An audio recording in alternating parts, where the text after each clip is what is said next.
남자치고는 눈물이 많은 편입니다. 황순원 작가의 단편소설 소나기를 보면서 울었고, 올림픽에서 각종 한국 선수들 온갖 고생 끝에 금메달을 따는 순간에도 눈물이 났습니다.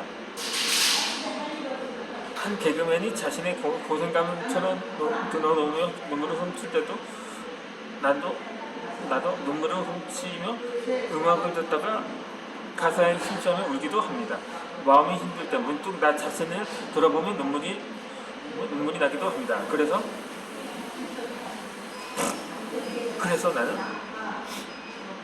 어렸을 때도 하도 많이 울었기 때문에 별명이 울보였던 적이 있었거든요.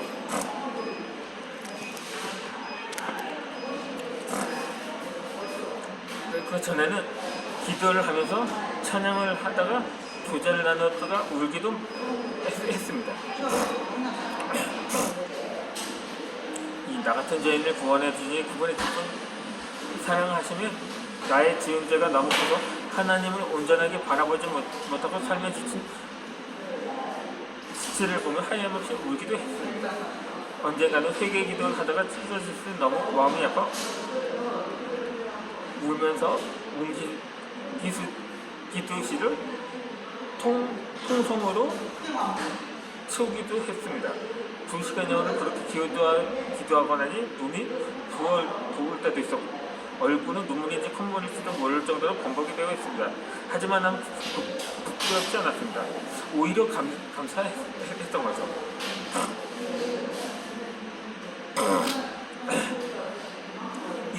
이렇게 재미있는 이야기를 들으면 웃음이 나듯이 슬픈 일이 있으면 우는 것도 당연한 것입니다. 여자들은 눈물로 남자의 마음을 움직이기도 합니다. 그런데 유난히 남자의 눈물은 훈배와 비난을 받기 있습니다. 특히 우리나라는 유교적 전통 입장에서 자신의 감정을 드러내는 것에 대해 상당히 보수적이라고 합니다. 함부로 웃어도 안 되고 눈물을 흘리는 것은 거의 금기시 되어 왔습니다. 남자는 평생 3번만 울어야 한다는 말이 있을 정도인 거죠.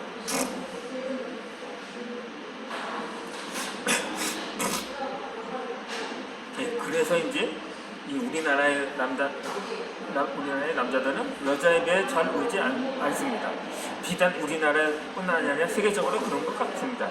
이는 남자는 강해야 한다, 져서는 안 된다는 무언의 압박에서 비롯된 관습이라고 볼 수가 있습니다. 우는 것은 지는 것이라고 생각하는 것입니다. 이렇듯 남자들이 눈물에 대해 가지고 있는 편견과 관련된 것을 아래와 같이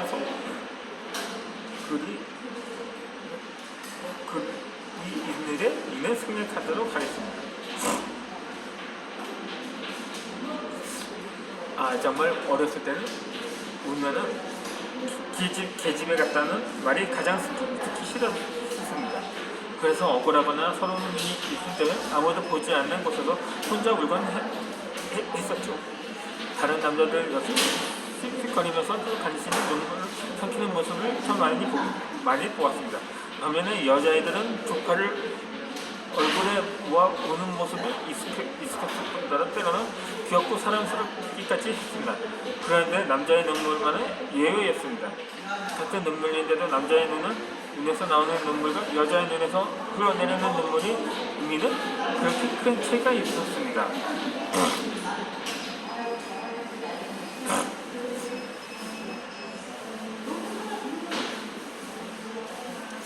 1997년도 8월에 영국의 다이애나 전 왕세자비가 교통사고로 사망한 적이 있었습니다. 당시 영국 국민들은 큰 슬픔에 빠졌고 눈물을 흘리며 그의 죽음을 예배했습니다. 그런데 시간이 있던 후 영국의 우울증 환자가 절반으로 줄어들었다는 조사의 결과가 발표되었습니다. 이 현상을 두고 심리학자들은 다이애나 전 왕세자비의 죽음으로 인해 흘린 눈물이 영국인들의 스트레스, 우울증세를 완화시키고 진선시켰다는 것입니다. 이처럼 눈물을 통해서 카타르시스를 얻는 것을 다이애나의 효과라고 부릅니다. 일반적으로 여자는 남자보다 수명이 길다고 합니다. 이에 대해 미국의 알츠하이머 치료 연구센터에서는 여자들이 감성적이고 눈물을 잘 흘리기 때문이라는 보고서를 발표했습니다. 평균적으로 여자들이 남자들보다 우는 횟수가 5배 정도 많은데 여성의 85%는 울고 나면 심신의 상태가 좋아진다는 것입니다.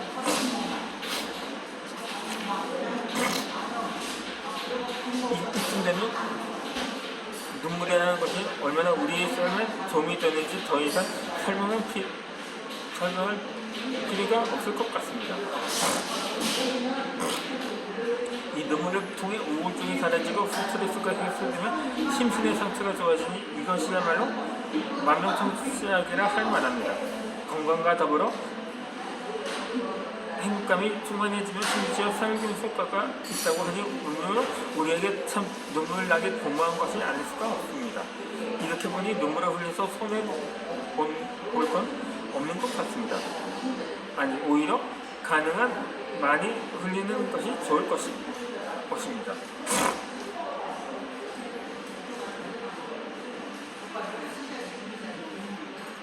그래도 요즘에는 남자의 눈물도 세상 밖으로 많이 나온 것 같습니다.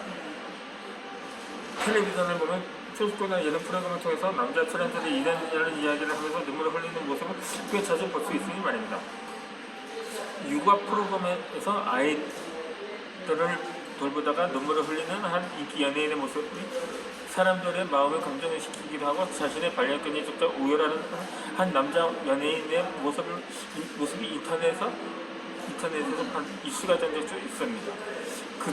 그들의 눈물은 그 어떤 착한 행동보다도 사람들에게 더 좋고 강렬한 인상을 남기기에 충분했습니다. 이젠 한국에서도 남자들이 그래도 좀 울 수 있는 여건이 갖추었나 봅니다. 성경에는 눈물의 이야기가 많이 나옵니다. 눈물하면 떠오르는 성경의 인물 누가 봐도 예레미야 선지자입니다. 하도 많이 울어서 그에게는 눈물의 선지자라는 별명이 붙어 있습니다. 얼마나 울었던지 눈물이 시내처럼 흐르고 밤낮으로 그치지 않았다고 성경은 말하고 있습니다.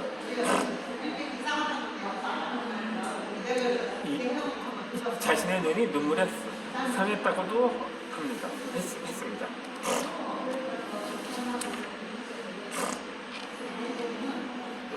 눈물에 눈이 상했다는 말은 눈이 쇠하여지고 심지어 눈이 멀 정도로 울었다는 얘기입니다. 그러나 그의 눈물은 자신이 어떤 고난이나 사적인 슬픔 때문이 아니었습니다.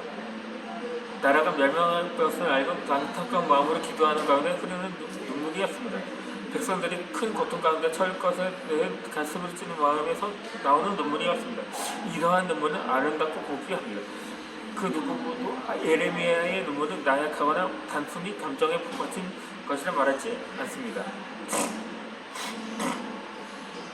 하나님의 아들이 예수님께서도 우셨다고 하고 그것도 눈물이 피가 될 정도로 우셨다고 나오죠. 그 외에도 사도 바울도 울었고 베드로도 통곡하며 울었다고도 나옵니다.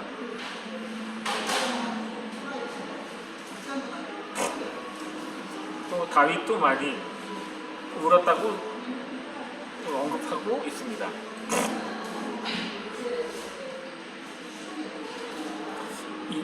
이처럼 눈물을 흘리는 것에는 생생 이상의 많은 의미가 담겨져 있습니다. 특히 그리스도인에게는 더더욱 그렇습니다. 하지만 눈물을 흘린다는 현상적인 부분에만 집중해서는 안 된다는 것입니다. 자칫 그 행위가 은혜를 받았다는 하나의 증표로 여겨질 수 있기 때문입니다. 개인의 영성이나 마음의 상태와는 상관없이 눈물을 흘리는 모습은 주변 사람들에게 마치 그 사람이 거룩하고 영적이며 깊은 은혜를 체험하고 있는 것처럼 보이기 마련입니다. 그러다 보니 그러한 주변의 이목만을 염두에 두고 억지로 눈물을 만들어 내리는 경우도 종종 있습니다. 학창 시절에 다녔던 교회에서는 겨울방학이면 교단에 속한 중고등부 연합 종교수련회에 참석했습니다. 나 역시 빠지지 않고 수련회에 참석해서 많은 은혜를 받았습니다. 그래서 다시 참석한 학생들 사이에서는 특이한 현상이 나타났었습니다. 저녁마다 열리는 집회와 통성시기가 시작되기도 기도 시간에 눈물을 흘리지 않으면 은혜를 못 받았다고 생각하는 것이었습니다. 수련회를 통해 은혜를 받는 사람은 반드시 눈물을 흘리게 되어 있다는 것입니다. 분위기가 이렇다 보니 어떤 학생들은 고래고래 소리를 지르거나 눈을 감아가며 억지로 눈물을 빼려고 애쓰는 모습도 보였습니다. 눈물을 흘리기 위해 그런 눈물겨운 노력을 했음은 물론입니다.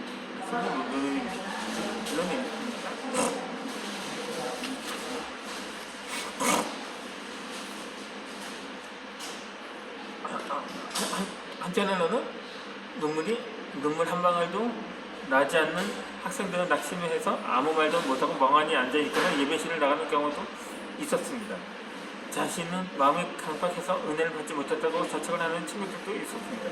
그런 모습을 나름 안타깝게 여기는 먼저 폭포수 같은 눈물을 쏟은 친구들이 달려가 그 친구들을 붙들며 통성으로 기도하는 모습도 볼 수 있었습니다. 그 친구들은 주님, 이 친구가 은혜를 받아 하나님께 평판 울 수 있게 해주기 원합니다. 라는 기도를 했습니다. 이처럼 눈물을 흘리는 것이 은혜의 상징이 된 것은 다시 설교를 하던 몇몇 목회자들과 교사들 때문이라고 볼 수 있습니다. 설교 때나 모임을 가질 때 은혜 중에 은혜 받은 자들이 눈물이 나온다는 메시지가 전해졌습니다. 그리고 실제로 많은 학생들은 눈물을 흘리기도 했기에 눈물이 나오지 않으면 마치 마음이 강박해서 그런 것처럼 생각할 수밖에 없는 분위기였던 거죠. 그런데 웃지 말라고 하면 더 웃음이 나오고 먹지 말라고 하면 더 먹고 싶어진다에게 사람들의 심리라고 하더라고요. 마찬가지로 눈물을 흘려야겠다고 생각하면 오히려 더 눈물이 나지 않는 경우도 있습니다. 말씀의 감정을 받고 하나님의 은혜로 인해서가 아니고 기도 가운데 자신의 죄를 깨달고 진정 자신이 위해 용서받은 데서 개입을 통해하는 마음에서가 아니라 다른 사람의 시련점에 눈물을 흘려야 한다는 그 황당한 상황은 하지만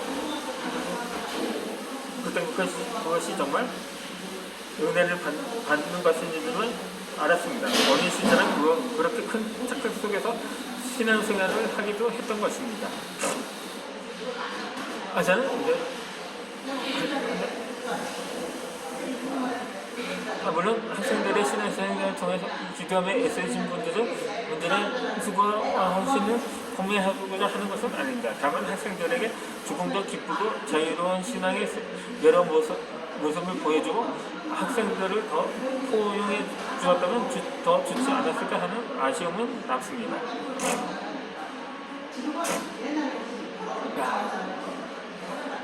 저는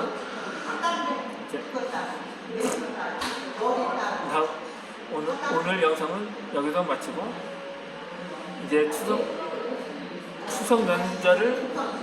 연휴를 지난 뒤에 다시 찾아뵙도록 하겠습니다.